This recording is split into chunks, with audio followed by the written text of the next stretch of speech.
Alors, il y a une commission du Sénat qui s'est penchée sur ce problème il n'y a pas longtemps. Et il y a un monsieur, on en pense qu'on veut, c'est Chevènement, et il est venu faire une proposition, et j'ai trouvé qu'elle était bonne. Interdiction du pantouflage.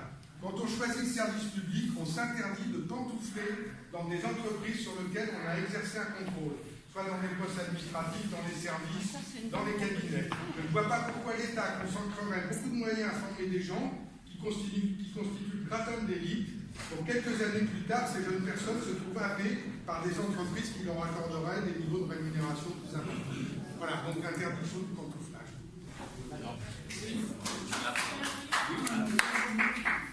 Madame, on va prendre vos suggestions, monsieur. Vous pouvez nous les donner, vos suggestions? Vous pouvez nous les transmettre? alors vous voulez juste répondre. Attendez, on va prendre les suggestions et vous répondrez, madame. Voilà. Pardon. Alors, merci beaucoup. On verra après tous les deux. Madame. Moi, je voulais repartir sur des choses Sophie. Alors, pour commencer par le commencement. Vous m'entendez? Ok. Donc, Sophie, moi, j'ai envie de dire que je vais parler en mon propre. Je fais partie des Gilets jaunes parce que je retrouve énormément de valeurs dans son mouvement. Et ce que je dis ce soir m'engage ma personne. Moi, ce que je voulais repartir en fait sur une notion plus générale de notre démocratie, sur notre bannière, liberté, égalité, fraternité. Quand on parle d'égalité, ne serait-ce que la façon, déjà dans la base, la façon dont on a élu notre président, qui a été au final élu avec 18% des voix des Français, de façon concrète, moi déjà ça me pose un problème en termes de réelle démocratie. Est-ce que c'est une démocratie? Quelqu'un qui nous représente un tout petit pourcentage des gens. Si cette personne ne convient pas à 75% des Français, qu'est-il réellement? Moi j'ai voté, c'est pas le problème. Voilà. Après, après on a la question de est-ce qu'on compte ou pas les nuls, etc. Mais je pense que si on doit revoir certaines choses, parce qu'après on va dire qu'il y a des choses qui viennent en détail, cette base-là doit être respectée aussi, parce que ça c'est notre égalité, chaque voix compte, chaque voix existe et a une réalité concrète derrière le vote, que ce soit nul, que ce soit blanc, que ce soit pour un parti ou pour un autre. Ça pour moi c'est important. La deuxième chose, par rapport à l'égalité, c'est le principe d'égalité, mais en termes d'équité. C'est-à-dire que celui qui a le plus peut le plus. Sur l'impôt, quand vous gagnez, je sais rien, 300 € par mois, si on vous demande 100 € d'impôt, ça fait lourd. D'accord? Quand vous en gagnez 1000, si on vous en demande 300, le ratio n'est plus le même. Vous allez gérer une bonne partie des choses. Aujourd'hui, avec le problème des CEF, des gens qui gagnent beaucoup d'argent sont défaits de leur devoir en fait de participer à la démocratie française par l'impôt, alors que d'autres qui ont moins de moyens sont submergés par l'impôt. Et aujourd'hui, je pense que si les gens ici sont dehors, c'est l'injustice qui a primé et le non-respect de cette équité pour nous tous. Voilà ce que j'aimerais que vous puissiez répondre, donner aussi comme information. Est-ce que vous faites une proposition derrière ça?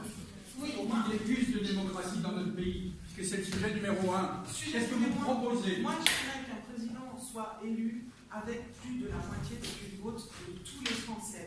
Si ça ne va pas, on attend, on recommence jusqu'à trouver la bonne personne, quelle qu'elle soit. Si plus de la moitié des Français ont dit OK, à ce moment-là, on se pliera à la volonté de la majorité, tout simplement.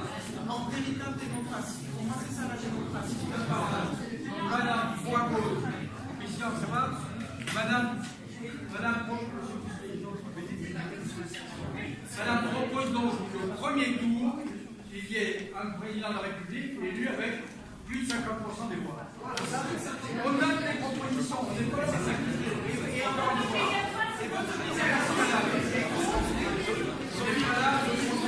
Si jamais on a s'il vous plaît, si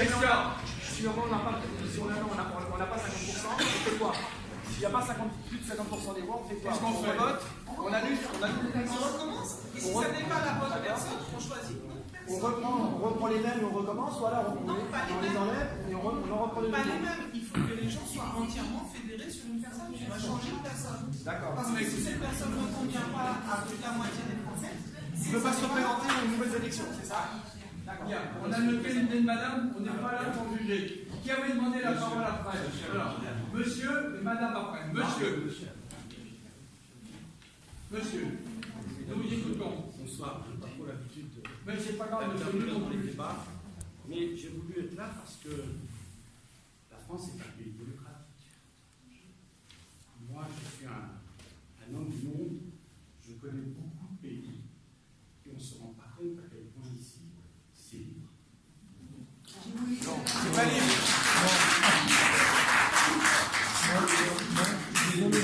Attendez, laissez-le parler. La démocratie française a quelques défauts.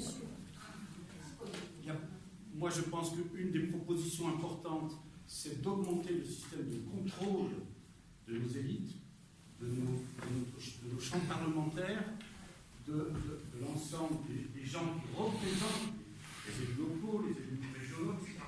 Mais de là à mettre en question et se demander si la France est un pays démocratique, c'est quelque chose qui m'abasourdit. Moi, je suis contre votre logique. Parce que logique, historiquement, c'est Hitler et Mussolini au pouvoir.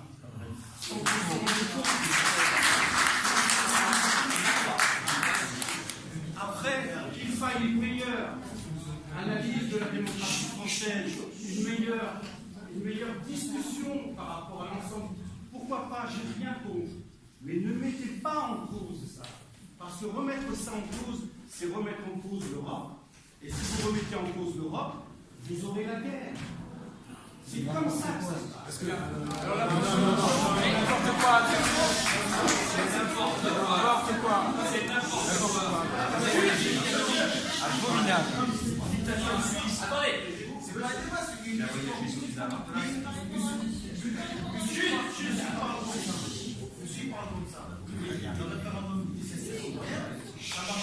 Ça marche bien en Suisse. Est-ce qu'ils font la guerre la Suisse?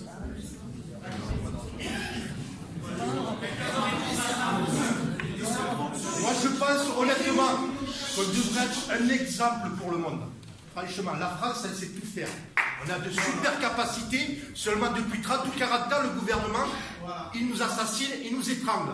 Quels efforts ils ont fait, eux, depuis 30 ou 40 ans, quand vous savez qu'ils nous demandent de nous prendre 5 € pour la CAF, où c'est qu'ils se sont serrés la ceinture? Honnêtement, depuis 30 ans, on est étranglés. Alors, vous regardez tous nos départements, toutes les délocalisations qu'il y a eu de nos entreprises à l'étranger, tout le monde cherche du travail. Enfin, il y a plein de choses à faire. Seulement, on a un gouvernement d'incompétents. Donc maintenant, il va falloir faire le ménage. Voilà. C'est la proposition, faire le ménage.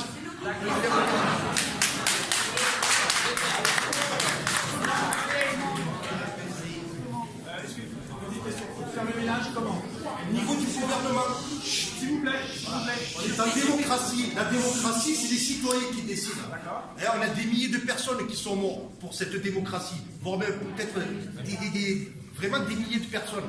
Donc maintenant, c'est au peuple d'être souverain. C'est pas là-bas en haut, ni les lobbies de l'Europe, avec toutes ces multinationales qui se gavent sur notre côte, à décider ce qui est bon pour la France. On est quand même assez grand pour savoir ce qui est bon pour nous. D'accord. La solution, c'est quoi? C'est logique. C'est ça peut passer par un tas de choses, mais au moins qu'on nous consulte et qu'ils arrêtent de s'en mettre plein les poches. Des solutions.